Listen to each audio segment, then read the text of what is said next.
C'est reparti. Salut les passionnés, ici Pascal Auger, journaliste, conférencier, formateur, secouriste certifié pour Québec-Compostelle, qui est préparé, formé, inspiré pour marcher au Québec ou encore Compostelle, et instigateur, coordonnateur du Chemin du Québec, 1200 km entre Montréal et le phare de Cap-Gaspé. C'est le temps de notre rando-rencontre, donc on est à la rencontre de quelqu'un qui a un lien de proche ou de loin avec la randonnée, la santé, etc. Et aujourd'hui, ben, c'est drôle comment le hasard fait bien les choses, mais si vous êtes un petit peu comme moi, il n'y en a pas de hasard dans la vie. J'ai rencontré quelqu'un récemment sur le chemin, comme ça. Et c'est lui qui est notre... je vais vous expliquer ça un peu plus tantôt. C'est lui qui est notre invité. Ah, puis tiens, on va le faire tout de suite. J'étais en week-end de formation rando il y a environ 3-4 semaines. Et puis, ça a toujours lieu le samedi et le dimanche. Le samedi, on est plus en classe, hein? Je partage le chemin du Québec, Compostelle en Europe, les autres circuits québécois. Également, l'information sur le matériel. Donc, le samedi, c'est très en classe, plus académique. Et le dimanche, on met tout ça en pratique. On va faire une rando de 15 ou 25 km sur le chemin du Québec entre Saint-Jean et Farnham, en Montérégie. Et puis, pendant qu'on était en train de faire notre rando, tout à coup, quelqu'un nous rattrape. Et puis, ben, c'était justement notre invité aujourd'hui. Lui, il venait de partir quelques jours avant de Montréal, avait barré la porte, comme on fait à Compostelle. Ça commence à se faire, à s'installer au Québec. C'est génial. Donc, lui, il avait quitté il y a quelques jours avant de Montréal, son appartement, son condo, peu importe où, là. Et puis, il est en train de marcher vers Québec. Et ben, c'est ainsi qu'on va le rejoindre dans les prochaines minutes à partir de la banlieue de Québec, juste l'autre côté du fleuve finalement. Il s'agit de Richard Ryan, qui est conseiller municipal à la ville de Montréal depuis quelques années maintenant, mais on ne parlera pas de politique. À moins que vous considérez la politique du bonheur, puis de la marche, puis de la rando. On va parler de ça avec lui. Donc, de son périple d'environ 500 km jusqu'à présent entre Montréal et Québec. Bon, je sais, Pascal, il n'y a pas 500 km entre Montréal. Oui, mais quand on prend les petits chemins, puis surtout lui, il s'est permis un petit détour dans les cantons de l'Est pour aller voir des amis. Alors, on va se parler de ce bonheur-là, finalement, et c'est loin d'être le seul. Alors que je vous parle, présentement, il y a une famille de 5, 2 parents, 3 enfants, puis des jeunes enfants, à part ça, là, une dizaine d'années environ, qui sont en train de marcher sur le chemin du Québec entre Montréal et Québec. Et ils espèrent l'année prochaine se relancer entre Montréal et le phare de Cap-Gaspé. Eux, là, par contre, ce sont des pros. Hein? Ils ont marché partout à travers le monde avec leurs enfants. Ils sont vraiment très, très, très fascinants à voir. Un peu comme Anna, pardon, que j'ai rencontrée la fin de semaine passée, qui est venue marcher avec nous une journée. Question de s'entraîner, se pratiquer et tout, avec sa fille Eva, qui était dans le dos. Oui, dans son sac, dans le dos. Eva, qui a 16 mois, qui pèse 32 livres. Alors, Anna était vraiment en train de se mettre en forme pour ça. Je suis sûr qu'elle peut le réaliser si elle se prépare bien. C'est quand même beaucoup de poids, c'est vrai. Mais si elle fait des petits tronçons à Compostelle, elle pourra le réaliser également. Hey, revenons à notre journée aujourd'hui. Notre invité, donc, Richard Ryan, qui s'en vient dans les prochaines minutes, qui habite Montréal, qui est en chemin vers Québec, qui est un conseiller municipal à Montréal. C'est donc votre rando-rencontre que vous regardez peut-être en direct, midi 15, chaque lundi sur le profil Pascal Auger sur Facebook, ou encore vous regardez peut-être la rediffusion sur Facebook ou encore sur la chaîne Québec-Compostelle sur YouTube. On est également à la radio, CKVL dans le Grand Sud-Ouest de Montréal, aussi CILE-FM Havre-Saint-Pierre, CKCJ Lebel-sur-Quévillon, et puis à partir de la France, partout sur la planète avec la radio web Allô la planète. On échange sur la rando. On vous donne de l'information, préparation, matériel, chemin, comme je disais tantôt, sur... c'est ce qu'on fait ici. On le fait aussi dans les week-ends de formation, mais on le fait ici également sur le chemin du Québec de 1200 km entre Montréal et le phare de Cap-Gaspé, sur Compostelle en Europe, mais aussi les autres circuits québécois. Et en tout temps, on est là pour répondre à vos questions via le Facebook, le courriel, le Messenger, voilà. Vous pouvez nous rejoindre en allant faire un tour sur le site internet québeccompostelle.com. On lui parle en direct du chemin du Québec. On ne peut pas être plus en direct que ça. Hein? Les vagues en arrière, c'est pas un effet visuel qu'on a rajouté. Richard qui est là, Richard Ryan. Salut Richard. Oui, salut, salut Pascal. Ah, écoute, un grand sourire au visage, que dire de plus? Une image vaut mille mots, hein? Écoute, c'est fantastique parce que depuis le 5 juillet, parti, je viens de passer le cap de 500 km de marche. Et de deux, c'est la première fois que je vois le fleuve. Alors, Sa Majesté, le fleuve Saint-Laurent, ben, elle est devant moi, c'est-à-dire elle est devant toi, mais derrière moi, en Ouais. route vers Québec. Et en plus, voir le fleuve après avoir marché ces 2 semaines. Hey, on va y revenir là-dessus, sur la marche, parce que c'est la raison pour laquelle on se parle. Oui, Tu viens de franchir 500 km, tu es parti de Montréal jusqu'à Québec, c'est magnifique. Mais avant de se rendre là, j'aime toujours en savoir davantage sur mes invités pour savoir pourquoi ils font ça. Est-ce que c'est une habitude? Est-ce que c'est une passion, une nouvelle passion, quelque chose qu'ils ont fait depuis toujours, etc. Mais avant, bon, Richard, j'en ai glissé un mot en pré-ouverture tantôt. Tu es conseiller municipal à la ville de Montréal, mais mettons un petit peu la politique de côté. J'imagine, j'espère, tu n'en as pas trop parlé depuis les 2 dernières semaines, tu as réussi à décrocher un peu. J'imagine que non. Mais bon, écoute, exact. on met ça un petit peu de côté. Avant d'être politicien, Richard, je veux dire, c'est quoi? Qu'est-ce que tu fais? Qui es-tu? C'est quoi tes passions? D'où viens-tu? Ben écoute, bon, j'ai 53 ans, c'est sûr que ça fait une trentaine d'années que je suis dans le milieu du travail. Ça fait 10 ans que je suis élu municipal. J'ai vraiment mis le reste de côté pour cette passion-là, cette nouvelle passion-là qui est arrivée en 2009. Mais avant ça, j'étais beaucoup dans le milieu communautaire, d'aide aux immigrants, le travail autant au niveau de l'employabilité que le jumelage des relations interculturelles immigrants, l'aide à l'intégration. Puis, par la suite, la décennie avant d'être élu, j'ai été dans le réseau de la santé comme organisateur communautaire, mais en CLSC, donc en support à une panoplie d'organismes, support et toutes sortes d'aides techniques qu'on peut donner là, aux organismes communautaires qui en avaient besoin. OK, donc une petite vite. Est-ce que c'est plus dur de travailler dans le milieu communautaire ou plus dur d'être politicien? Euh, tu m'as dit que tu ne me poserais pas de questions pièges. OK, OK, je recommence ma question. Est-ce que c'est plus difficile d'être politicien ou plus difficile de marcher 500 km? Ah, Est-ce que c'est pardon? plus difficile de marcher 500 km ou c'est plus difficile d'être politicien?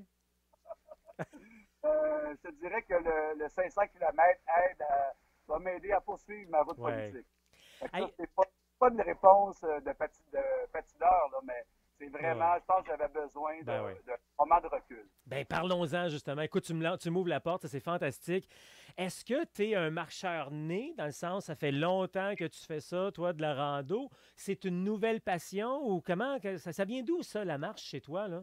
Ben, la marche longue durée comme ça, longue distance, je te dirais, bon, j'ai fait deux mini-expériences de Compostelle. Donc, deux mini-expériences de Compostelle qui, en 2018, en 2017-2018, deux bouts, 200 km et un autre 300 km l'an dernier de Léon, ceux qui connaissent le Camino 36, de Léon à Santiago. Le dernier matin, Pascal, je suis arrivé, à l'auberge où j'étais, il y a un Français qui vient s'asseoir. C'était évidemment lui aussi sa dernière journée. Et là, il me dit, moi, je suis parti de Brest, en Normandie, et j'ai mis la clé dans la porte chez moi Hmm. et j'ai marché 2000 km pour me rendre à Saint-Jacques-de-Compostelle. Et là, je me suis dit, ouais, pourquoi prendre l'avion pour marcher autant? Et là, je me suis dit, là, toute l'année, ça m'a trotté dans la tête. Est-ce que je pourrais partir de chez moi? Qu'est-ce que je peux faire?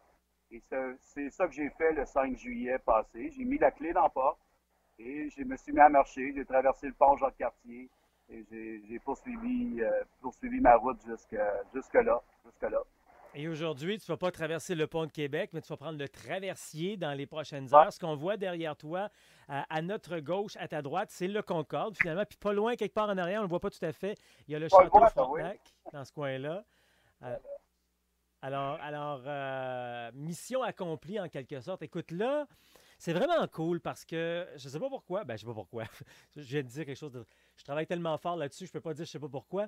Mais cette année, il y a de plus en plus de gens qui ont décidé de marcher au Québec, sur le Ouais, chemin du Québec. Puis marcher, entre autres, ce tronçon-là que tu fais. Toi, on s'est rencontrés il y a quelques semaines quand je donnais une formation dans notre secteur de Saint-Jean-sur-Richelieu. Alors qu'on se parle aujourd'hui, Il y a une famille de 5 qui est partie il y a quelques jours de Montréal pour faire exactement le tronçon que tu fais. Ils s'en vont à Québec. J'ai également un couple de dames, deux dames, deux amies, qui dans quelques semaines vont faire ce tronçon-là également Oui, la jusqu'à Montréal à Québec. Québec, oui, j'ai vu ça passer, Nathalie, là, oui, c'est ça. Ouais. Parle-nous de ça. Parle-nous de ton cheminement. Écoute, tu es parti de Montréal, tu as mis la clé chez toi, puis tu t'es mis à marcher. Parle-nous un peu de tes. Au fait, je voulais me monter, je m'étais dit, je veux prendre 3 semaines de vacances, que ce serait quoi un trajet de 3 semaines qui serait raisonnable? Puis je me suis mis à calculer autour de 500 kilomètres. Fait que j'ai voulu faire 500 kilomètres. C'est drôle parce que j'ai fait je viens de passer le cap de 500 kilomètres maintenant. Donc, pour y arriver, j'ai vraiment traversé à Montérégie. J'ai un peu le chemin du Québec, mais j'ai dévié par la suite Ouais, vers Sherbrooke, ouais. traversé l'Estrie, je suis remonté la rivière Saint-François et j'ai retrouvé le fameux chemin du Québec dans la région de Danville.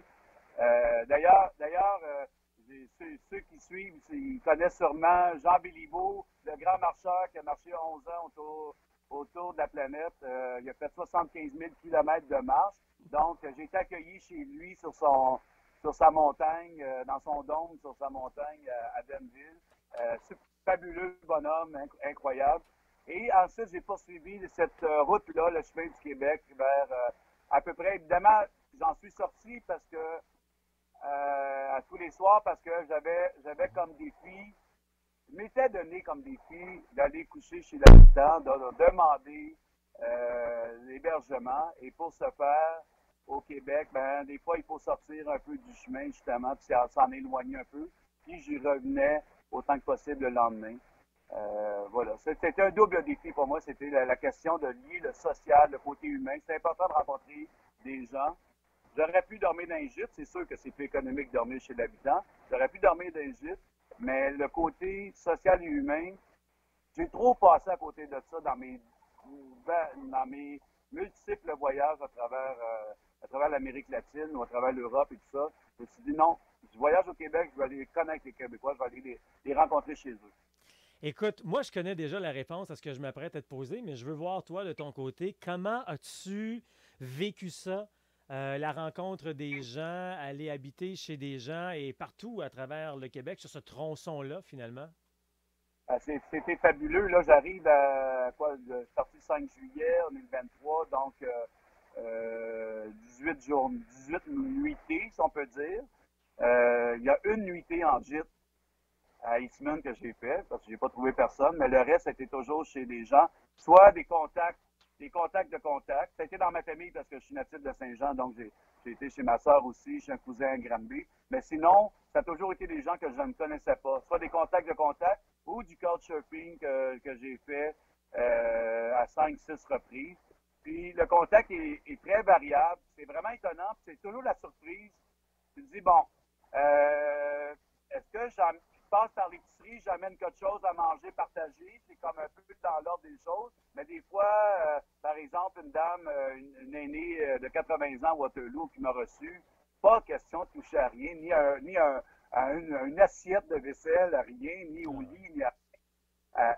Elle voulait tout faire pour moi. Donc, je pense qu'il faut respecter ça aussi. C'est sûr que c'est un peu gênant, mais il faut respecter ça aussi. Alors, il y a de tout. Chez les jeunes, la même chose, là, c'est plus, bon, ils arrivent à travailler, ils ont moins de temps, puis tout ça, donc là, tu contribues, c'est plus adapté à ça. Les discussions, incroyables. Évidemment, ça peut toucher le côté politique. Là-dessus, j'ai couché chez deux maires, pour le dire. Un qui était prévu, le maire de Farnham, Patrick Melchior. Un autre, pas du tout prévu. À Plessisville, chez Mario. Il est fantastique, je suis arrivé là par hasard. C'est la sœur de ma belle-sœur qui m'accueillait. Je ne savais même pas que son mari était maire de la place. Finalement, des super discussions aussi, mais pas juste politique, sur la vie en général. Sur la vie en général.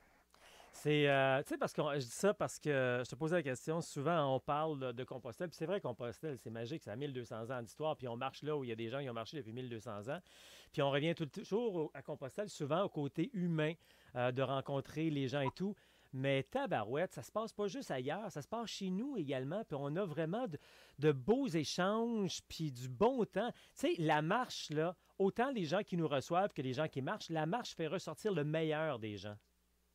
Moi, tu sais, on dit souvent la marche, c'est un retour vers soi, c'est un retour bon, sur la partie peut-être plus intérieure, plus spirituelle, tout ça. C'est vrai que c'est le cas parce que quand tu marches des heures et des heures, surtout dans mon cas, je marche seul la plupart du temps. Donc, tu as le temps de mijoter, tu as le temps, le hamster a le temps de se faire tourner, comme on dit.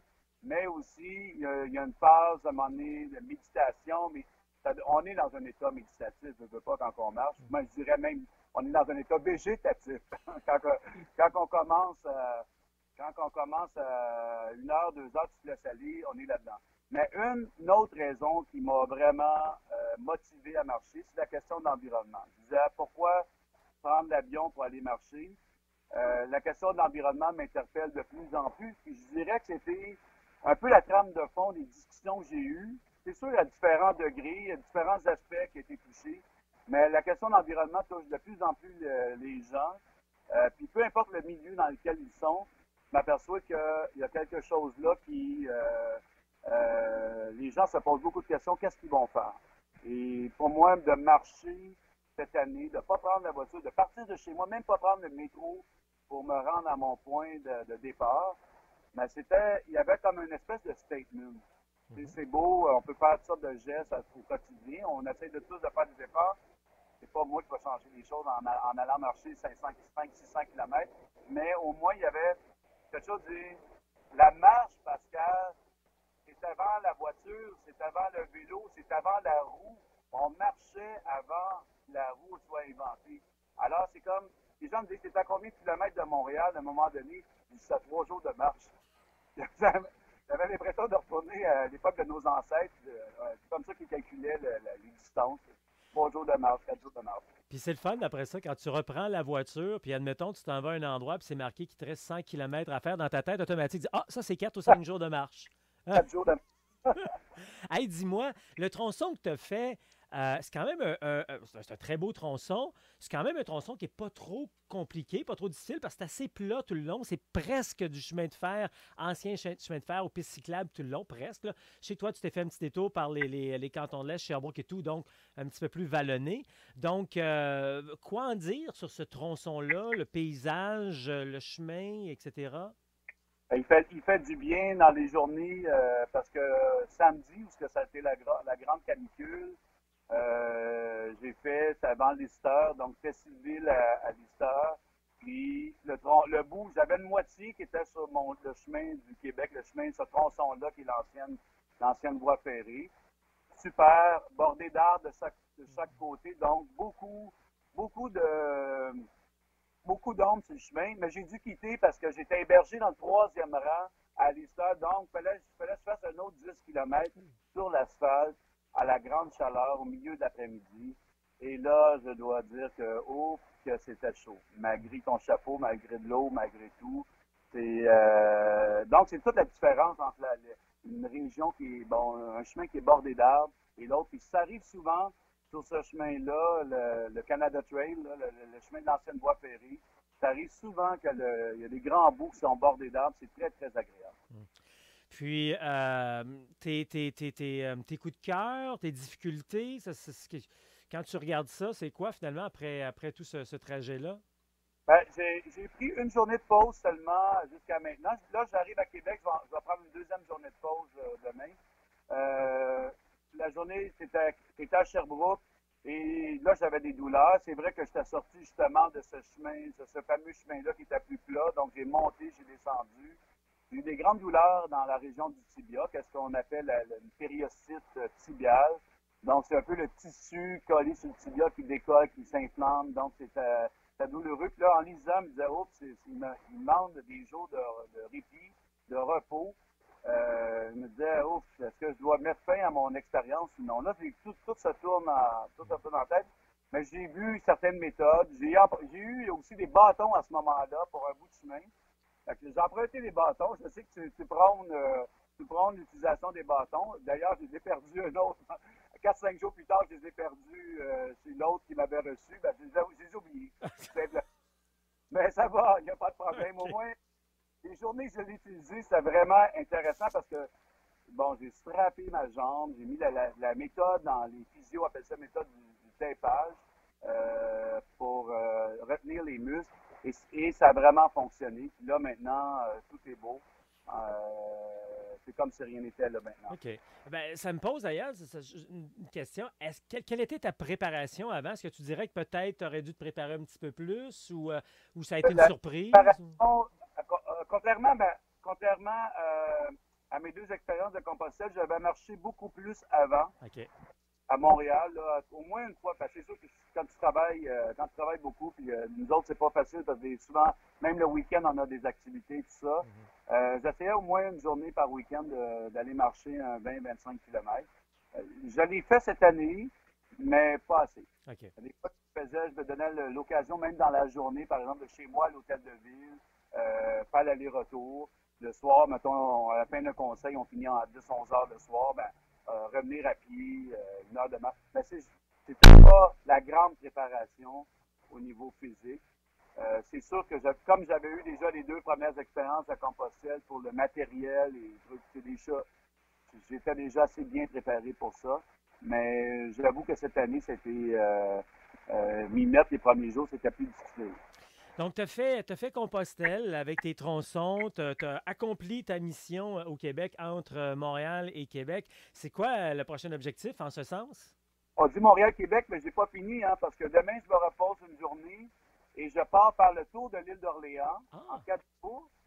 Donc, ça va être ma vraie dernière étape, c'est d'aller à l'île d'Orléans. Je n'ai jamais mis les pieds à l'île d'Orléans, peux-tu t'imaginer? OK. Et faire un ancêtre, mon aïeul du côté de ma mère, Louis Hood, qui est arrivé en 1653. Et il s'est marié avec Madeleine Boucher. Ils ont habité l'île d'Orléans. Ils ont eu 14 enfants avant de s'emmener dans l'Aubinière. Et là, je m'en vais visiter la terre de mon ancêtre. Puis je vais faire le tour de l'île, qui est, bon, on dit 70 km, mais en partant de Québec et en revenant à Québec, je fais un autre 100 km, donc en 4 jours, et je prends le train pour Montréal. Après, je ne sais pas, Pascal. Je ne sais pas.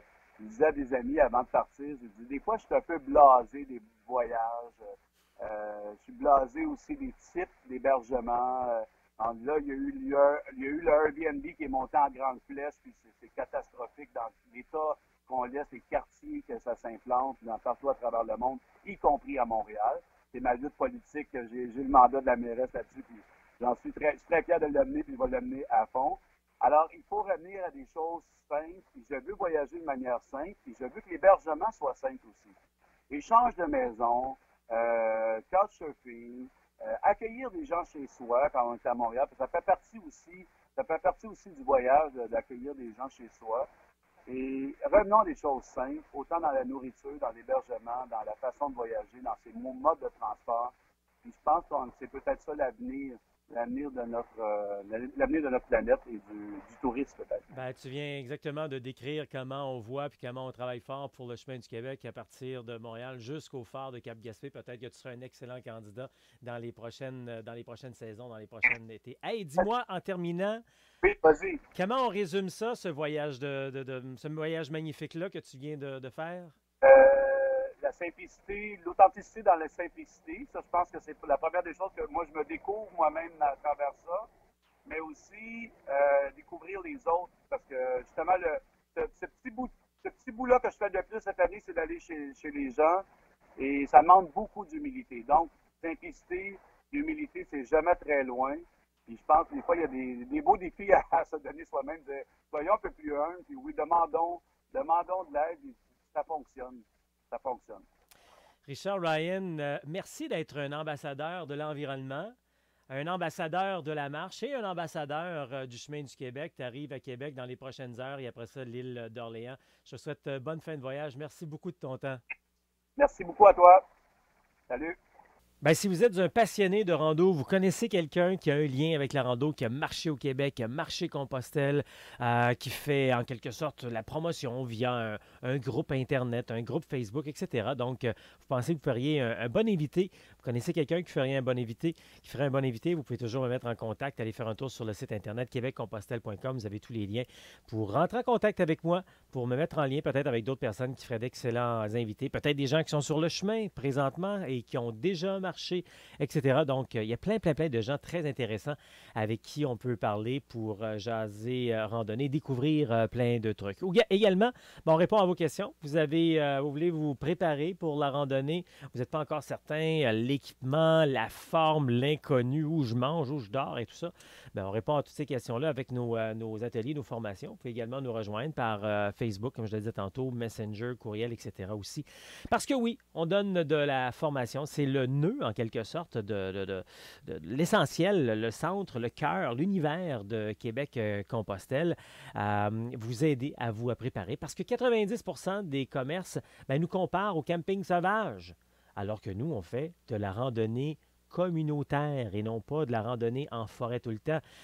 Évidemment, nos commerces ont tout ce qu'il faut pour pouvoir bien se préparer, sauf qu'il faut avoir la bonne information. Et c'est pourquoi on vous offre des randos d'un jour pour venir vous initier à la randonnée, donc un 15, 20, 25 km pour venir goûter à ça, voir comment ça se passe avec des gens. On appelle ça des randos initiation retrouvailles. On a des randos pendant la fin de semaine également. On appelle ça les week-ends de formation rando parce que, comme je le mentionnais tantôt en ouverture, le samedi, c'est beaucoup plus académique. Je vous partage plein d'informations sur le Québec et Compostelle, également le matériel et même une liste. Comme ça, quand vous êtes prêt, quand vous avez terminé, vous allez dans votre commerce préféré, vous avez la liste exactement de ce que vous avez besoin. Et surtout, vous n'avez rien d'extra, pas de choses inutiles parce qu'on veut avoir le bon poids et la bonne grosseur de sac, le bon matériel pour avoir, comme je le dis, un voyage 3A. Accessible, agréable et abordable. Nous, au Québec-Compostelle, on n'est pas là pour vous vendre du matériel, on est là pour vous aider, vous guider, vous préparer finalement. Donc ça, c'est si on veut, les randos de fin de semaine avec les week-ends formation rando. On a également les randos d'une semaine, les randos séjours. C'est 8 nuits. 9 jours, à quelque part le long du chemin du Québec, 1200 km qu'on a pour s'amuser. Alors, chaque mois, on fait un tronçon différent. Le prochain, au mois d'août, c'est dans le secteur citadin, entre Richmond, entre Richmond et Vallée-Jonction. Donc, on va faire environ 170 km à raison de 18 à 28 km par jour. Je dis toujours entre 15 et 25, finalement, c'est à peu près ça. Un très beau tronçon. Alors, à découvrir au mois d'août. Donc, les dates officielles, je regarde rapidement, c'est du 10 au 18 août. Il reste encore de la place, ça vous tente de venir avec nous. Et bientôt, on aura aussi le mois de septembre, détails à venir. Mais si vous êtes des membres, et c'est gratuit être membre de Québec-Compostelle, vous aurez 24 heures sur tout le monde pour vous inscrire à cette rando du mois de septembre qui est très, très, très en demande parce qu'on devrait aller dans le secteur fleuve finalement. Alors, vous aurez la chance de vous inscrire là-dessus, mais il faut être abonné. Membre pour avoir une chance avant tout le monde là-dessus. Donc, les randos séjours, on a également nos conférences. On va recommencer à donner des conférences à partir de l'automne, un peu partout dans des bibliothèques. On va même sortir de plus en plus maintenant Laurentides, Québec, Mauricie, etc. Donc, surveillez le calendrier qui est sur Québec-Compostelle également. Et puis, on a nos conférences également qu'on prépare pour les entreprises, le team building, les activités sociales. Ça s'appelle Ça marche également pour le scolaire. D'ailleurs, on devrait en donner une pendant notre rando au fleuve, secteur fleuve, en septembre. À la rentrée, finalement. Ça va être pas mal de fun. Et puis, plein d'autres trucs. Regardez le calendrier pour en savoir davantage. Tout ça est disponible sur québeccompostelle.com. Donc, les informations sont là. Trouvez votre atelier, trouvez votre chemin. Voyez donc ce calendrier sur québeccompostelle.com. On est également sur Facebook, Instagram et la chaîne YouTube. Québec-Compostelle, ça marche.